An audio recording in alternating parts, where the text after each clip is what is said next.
Hello everyone, welcome back to my channel. तो आज की वीडियो में हम कवर करने की कोशिश करेंगे, ये थर्ड वीडियो है जो कि गैस्ट्रो इंट्रोलॉजी का चैप्टर 4 है हमारे पास।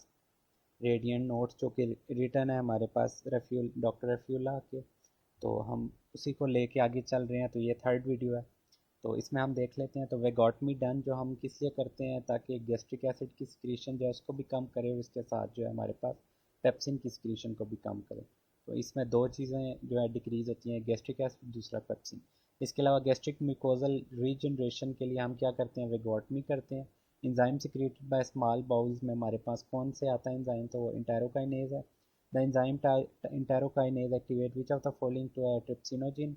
Pancreatic trypsinogen enzyme converted to active form जो है हमारे पास ट्रिप्सिनोजिन की, वो है ट्रिप्सिन।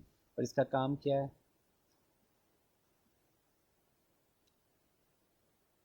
तो हमारे पास बाय मीन्स ऑफ किस वजह से होता है, इंटेरोकाइनेज के। और आ जाता है chief pancreatic enzyme responsible for protein digestion, कौन सा है हमारे पास, ट्रिप्सिन। तो ट्रिप्सिन का काम क्या हुआ हमारे पास, प्रोटीन डाइजेशन के लिए एंजाइम यूज होता है। इसके अलावा normal person with decrease hydrogen chloride what will happen, abnormal protein digestion होगी। इसके अलावा gastric acid secretion is mediated bye H2 receptors in normal person. Decrease acid secretion causes what, abnormal protein digestion. In normal person, decrease acid secretion causes what, abnormal protein digestion. Remember, because acid activate pepsinogen into pepsin, which in turn digests protein, so absence of acid would affect protein digestion. Which of the following increase gastric secretion, तो वो है ingestion of protein, opening of lower esophageal sphincter mediated by कौन सा है, VIP enzyme, no enzyme नहीं hormone बल्कि। Know the difference, gastric emptying is delayed by सीसीके, gastric emptying increase by gastrin. thoracic vagotomy result in decrease gastrin secretion. Truncal vagotomy से क्या होता है हमारे पास, डिले गैस्ट्रिक एम्पटिंग होती है। इसके अलावा decrease gastric proton secretion by secretin, और increase gastric proton secretion by हमारे पास गैस्ट्रिन होता है। अब हमारे पास आ जाता है main function of gut somatostatin is to mainly inhibit CCK. यहाँ पे एक चीज़ आप ध्यान रखें कि गट सोमैटोस्टैटिन की बात हो रही है, तो वो इनहिबिट किसको करता है, सीसीके। अब अगर पेनक्रियाटिक सोमैटोस्टैटिन की बात करेंगे तो वो इनहिबिशन किसकी करेगा, इंसुलिन और ग्लूकागोन दोनों की। इसके अलावा गट की अगर हम बात करेंगे तो उसके अंदर हमारे पास इनहिबिशन किसकी होती है, गैस्ट्रिन और CCK. The main action of gut somatostatin is to mainly inhibit, क्या होगा हमारे पास, CC K. The most potent inhibitor of insulin क्या है हमारे पास, somatostatin. What is the role of giving somatostatin in pancreatic fistula में, हम क्यों देते हैं, ताकि डिक्रीज करें हमारे पास सिक्रीशंस को। तो एंटासिड्स विच डिक्रीज गैस्ट्रिक मोटिलिटी कौन से आ जाते हैं हमारे पास, तो है अल्मोनियम हाइड्रोक्साइड है। इसके अलावा aluminium decreases gastric motility causes constipation.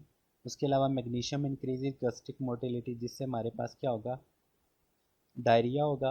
Which drugs which drug acts doesn't act via receptor in the body, तो वह है हमारे पास अल्मोनियम हाइड्रोक्साइड।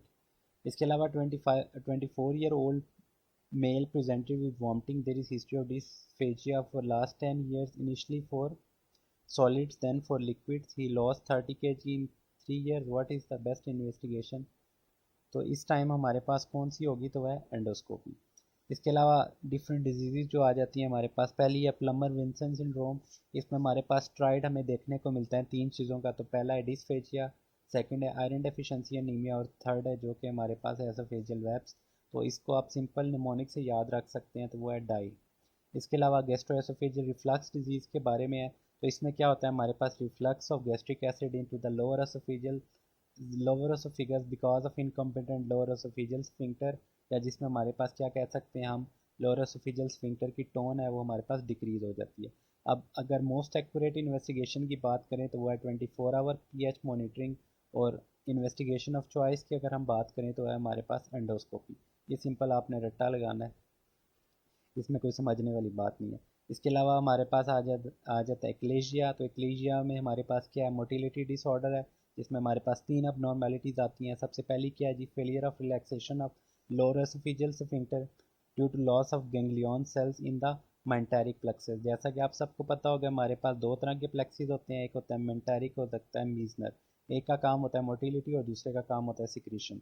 इसके अलावा जो दूसरा इसमें हमारे पास अब नॉर्मेलिटी आती है वो है हाई लोअर एसोफेजियल स्फिंक्टर की रेस्टेंट प्रेशर जो है और इसमें ए पेरिस्टालसिस, मतलब इसमें पेरिस्टालसिस हमारे पास नहीं हो रही, जिसकी वजह से क्या होगा, progressive dysphagia to solids and liquids, while in obstruction solid only then may progress to liquid dysphagia as well.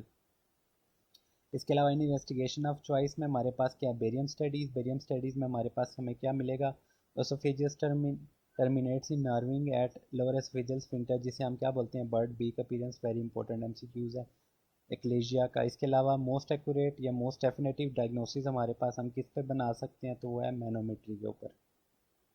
तो नेक्स्ट जो कंडीशन आ जाती है उसे हम बोलते हैं बैरेट एसोफेगस में हमारे पास क्या है, ये प्री मैलिग्नेंट कंडीशन है जिसके अंदर हमारे पास squamous epithelium of the oesophagus को रिप्लेस करते हैं metastatic columnar epithelium containing goblet and columnar sales.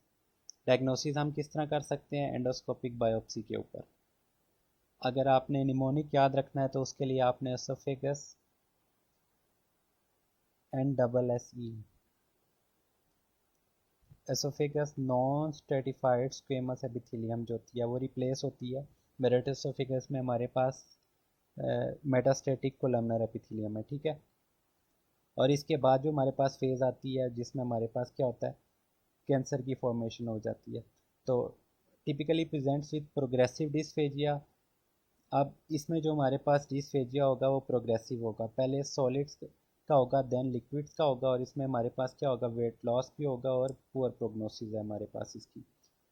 अब अगर हम most sensitive test for GERD की हम बात करें तो वो है 24 hour pH monitoring, patient presented with rapid development of dysphagia to solids and had history of weight loss also has hematocrit was 30%। Diagnosis में हमारे पास क्या होगा, एसोफेजियल कार्सिनोमा। इसमें हमारे पास डिस्फेजिया जो आ रहा है पहले सॉलिड्स का है फिर लिक्विड्स की तरफ कन्वर्ट हो रहा है, उसमें वेट लॉस का भी है हमारे पास। तो ये दोनों चीज़ें हमें एसोफेजियल कार्सिनोमा की तरफ लेके जाती हैं। Progressive dysphagia only to solids food is characterized by which of the following, तो वह esophageal CA। Patient has hemoglobin 6, blood picture shows target cell and microcytic hypochromic anemia. Patient has fever and dysphagia, तो इसमें हमारे पास क्या है, iron deficiency anaemia होगा। It also comes as a 26-year-old male presenting with weakness and dysphagia. His blood test shows HP6, MCV 68, MCS 24 और target cells. The most likely condition is iron deficiency anemia, ठीक है।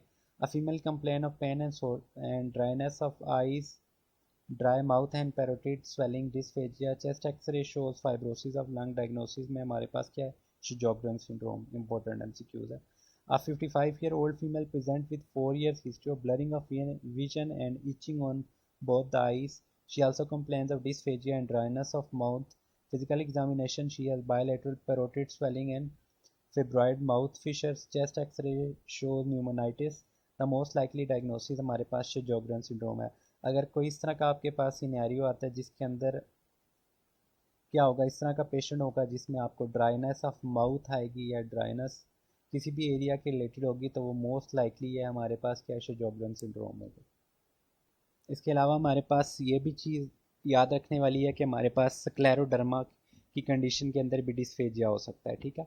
A lady with dysphagia complained and she is not able to type on keyboard but no other joint problems noted. She also had lost her wrinkles our face which had developed due to aging। तो ये हमारे पास कौन सी disease है, तो ये है CREST syndrome.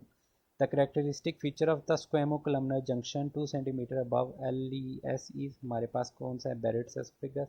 Patient had long-standing GERD, endoscopy showed esophagitis and biopsy shows goblet cells and columnar cell। diagnosis हमारे पास क्या है, Barrett's esophagus।